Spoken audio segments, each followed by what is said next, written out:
What's going on, sports card hobby family? Another day, another sports card video. Today's topic, why I think we still have some downward trajectory for some key cards in the sports market world. I will kind of explain my thinking around this. We'll wrap in some larger topics to kind of make this case. And you're my boy, Blue! You're my boy.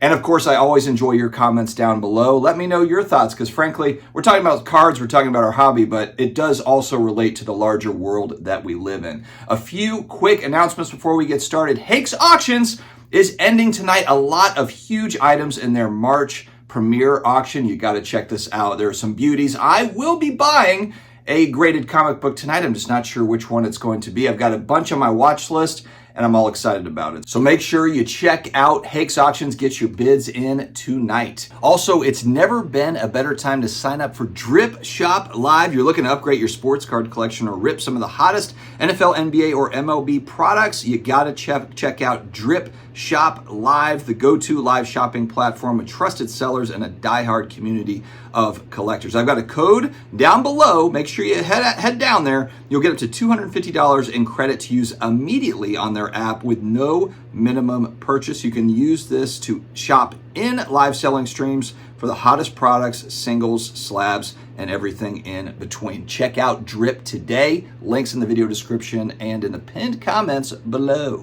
VintageBreaks.com, as well as the Vintage Breaks YouTube channel. Guys, vintage set breaks along with modern stuff as well. So they've got all the vintage goodness, but they've also got modern case breaks and box breaks and all the stuff you would normally see. Very unique in the industry in their bonuses, the vintage card giveaways, all the different things that they're doing for the community. So make sure to check out VintageBreaks.com as well as the Vintage Breaks YouTube channel so you don't miss out. If you happen to be on Whatnot, make sure to check out Wooten Cards on Whatnot. 10,000 followers, 5.0 reviews, feedback. He's selling out each week on his stuff. He's got such great inventory. Shouts out the community. Just a guy that's doing some good stuff out there. So definitely check out Wooten Cards on Whatnot. On IG, you're looking for vintage, non-sports type stuff. Jay at Duck and Cards, I'll put his IG account up here. He not only has vintage, but he's also got modern non-sports. He's just your non-sports guy. Non-sports trading cards, he is all in it. If you have any questions for him, he is always buying, selling, trading. Got an absolutely massive collection. He sets up at shows. Don't miss out on Jay's stuff. Go to his IG account and follow him immediately. And last but not least, waxstat.com. If you're looking for boxes, you're going to buy a new product, you might want to know how much it costs and where those prices are so you can quickly shop around for new product on waxstat.com. Check them out. All right, a lot of times I'll make a video talking about pricing decreases for specific sports cards or for key cards or whatever, and I'll get feedback about, Dustin, why do you have to be so negative? Why do you have to be so mean? And first off, I want to make sure that I'm just keeping it real, as they say. I want to be authentic as far as what I actually do believe. I don't want to come out and just say like, hey, everything is going to be fantastically amazing when I really don't feel like that for certain things. But also, I don't want to be ultra bearish when I do think that there is going to be some good opportunities out there. And I think that there's great opportunities, but people don't seem to understand that if you buy at a lower price point, especially as a long-term holder, that is favorable to you. And that's what I mainly am. And that's what a lot of people have done. I've noticed a lot of my friends in the hobby curating more, not as much volume, and just really for their long-term holds being very picky and precise about what they're going to buy. So a lower entry point, and I know what you might be saying is, oh man, if prices go down, then yeah, that's going to stink for the current valuation of my collectibles. And that is true in the short run. A lot of people, I would say most people, are very, very focused on the short term. And so I'm mainly talking to, for this specific point here, for long-term holders for certain cards. And it might be some of the more rare stuff. And it might be only a handful of cards in your collection. Maybe you buy and flip. My buddy Flipping Steve is like this. Steve buys and flips cards, which he sent me a card for me and my son that I am going to share tomorrow. I'm very excited about it. I'm going to wrap it into a video, so stay tuned for that. But Steve's got a handful of cards that are really kind of his PC long-term hold cards. and he'll maybe trade those out to get into higher grades, but they're cards that he really enjoys and he's got as kind of more or less a long-term hold, and he's flipping other things. I think there's a lot of people like that as well. Also, what I'm talking about here today, it doesn't affect the short-term flippers that are just buying and selling, getting into new product and new players and buying and selling, and kind of in that feeding frenzy when people are looking for new rookies and new products.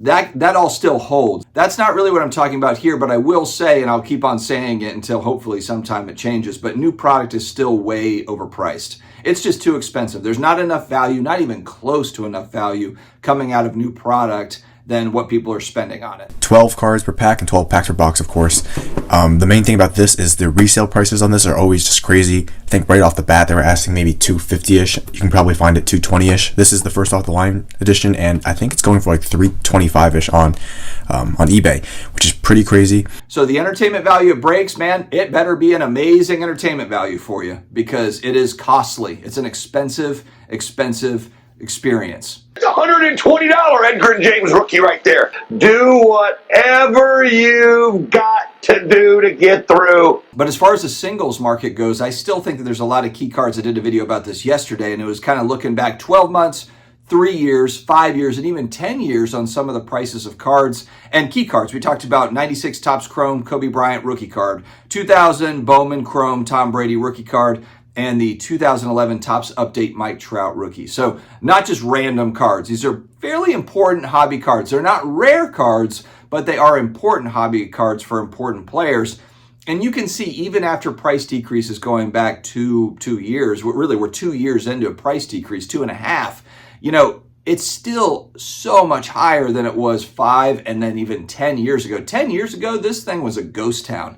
This hobby was an absolute ghost town going back 10, 15 years ago.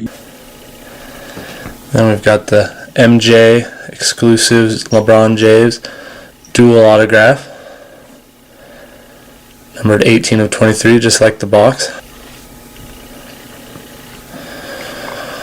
Alright, now we've got the dual patch autograph.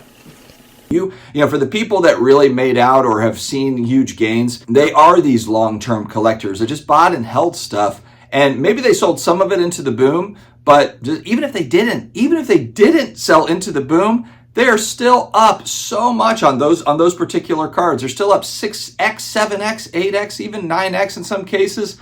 Those sorts of returns are not normal. Those sorts of gains are just not normal. We've gotten so used to the volatility, though, of stuff. It's up 20%, it's down 20%. Everything is so volatile nowadays. But historically, real estate, stock market, like these were all kind of incremental gains over time.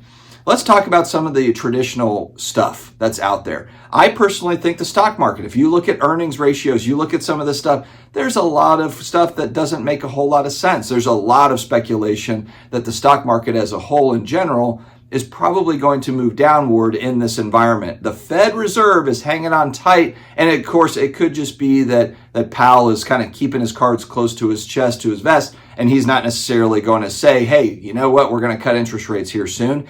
He's not really saying that. He's kind of more of just like, hey, I'm just not seeing the stuff that I want to see. Inflation has been sticky, but I also think we're in an environment where some inflation is just going to be normal based on the amount of money that was pumped into the world, and especially in the U.S. here over the last few years. I understand where the Federal Reserve is looking to, hopefully get to a certain marker based on historically what inflation does, but historically, we have not printed this sort of money. Historically, we had not given out in the United States this much stimulus, not even close, like not even in the same galaxy that we did over the last 4 years. And so that has an obvious impact on the price of stuff. I think we just have to get used to the fact that some things are just not going to go back to where they were. They're going to be more expensive and stay more expensive just based on this fact, and it can't be fixed. But that, of course, lies the problem, is we've got this positive Fed fund rate that if it just stays positive for a very long time, it has a negative impact on business borrowing and businesses as a whole. It's not great. And also for consumers. Look at the real estate market. Mortgages are 8%, and then rents are at all-time high. How does that work out well? That basically means that you have, there's always the jokes of like, you're 30 and you live in your parents' house. We are actually in a day and age where multi-general housing actually makes sense a little bit more to me now. Maybe you are trying to buy a larger property just to get, because you're going to have multiple family members in, but it's making a lot more sense that there's going to be generations of people that live together based on what we're seeing in real estate prices, as well as kind of mortgages, as well as rents. Because yeah, you can work 3-4 jobs, you can work 24 hours a day, but if everything is inflated, we're kind of in, what is it, the everything bubble? The everything bubble, and it doesn't go back. It's not like, we're going to deflate back down to 1995 prices. It's just not going to happen like that. So it's a very, very interesting time. And like I said, there's been stubbornly high prices for certain cards that just aren't rare. I know that some of it's just some people holding on that might have paid double for the card, going back a couple of years, and they're just like, what, I don't want to lose $500 on this. And that's perfectly fine. But there's certainly a lot of that, or just people that are maybe just holding out that don't necessarily want to sell the card. Like, hey, look, I don't need the money. And they're just like, what, don't need the money. I don't really need to sell it. I'll throw a big buy it now, accept offer. I love the card and I don't really need to part with it. I think there's a lot of that. And then I think there's also people that have bought in well on a card, and they're just trying to eke out as much, profit as they possibly can on it. And it might just not be realistic. Maybe they're trying to get 2.5x or 3x, and really they could sell it all day at 2x or 1.5 or whatever, And so, it's just interesting because there's a lot of inventory that is selling. Of course, a ton that is selling. There's a lot of good inventory as well that is sitting. And I know that just because I'm buying into Tom Brady cards. There's a lot of nice Tom Brady cards, but I think that's kind of the issue though. There are a lot of nice Tom Brady cards. So there is a ton of supply. Of course, there's lower numbered stuff and this sort of thing, but there's a lot of lower numbered cards. If you add them all up over time, over a 20 plus year career, there's a fair amount of it. And so I kind of wonder with Tom Brady as a whole, is that stuff going to kind of eke down for me as a buyer of that sort of thing? And should I be in a big rush? And I haven't been reaching on anything. I've just been buying stuff that hits auction and it ends at, all-time low prices over the last few years. And I've been able to buy cards that way. I don't need to reach, I just don't. And nobody does. We are in an environment again, where in the card market, and I think that's where we've had a ton of demand and interest, is we are in a buyer's market for cards. We have not been in a buyer's market going back in time, and we are in a buyer's market for a lot of cards. The really rare stuff that pops up is going to have, the high rollers are going to come in and compete for that, and you're going to see the all-time highs for this or that. And it's simply because those certain cards, just like in any collectibles market, whether it's like bullish or bearish, it almost doesn't even matter. That really high-end stuff that people want, the big money wants, that's in a different galaxy than what we're talking about, where the economy matters. The economy going up, down, whatever, going sideways, it doesn't affect those people that are buying, 2012 Black Finite Tom Brady one of ones, or the gold prism for 6 figures. It's just not affecting those people. Look at these Jim and Tin Frank Thomases, Jim and Tin Jeters, Vince Carter, Shaqs, Bonds. I think that we need to be okay, especially as long-term holders.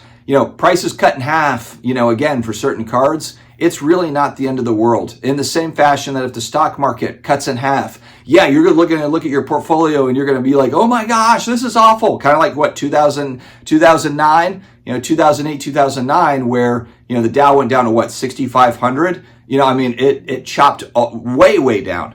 But you have to just believe it will come back at some point. And so, but lower buying entry points is where people actually make any sort of return, any sort of money, any sort of gains.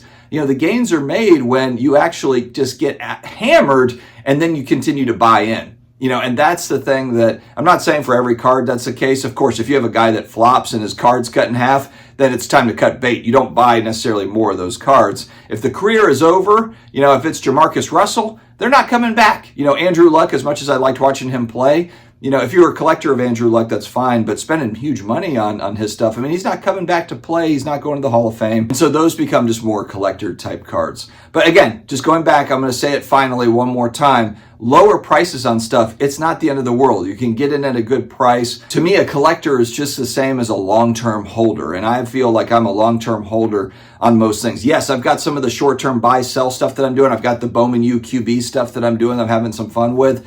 But outside of that, I'm really just being really picky and choosy with the stuff that I want to sit on and collect over a long period of time. And if the prices go down a little bit, oh, I can cry in the short run, but in the long run, I don't feel that I'll be crying because I believe in the space as a whole in the long term. All right, guys, stay healthy, stay awesome, and I will talk to you again later.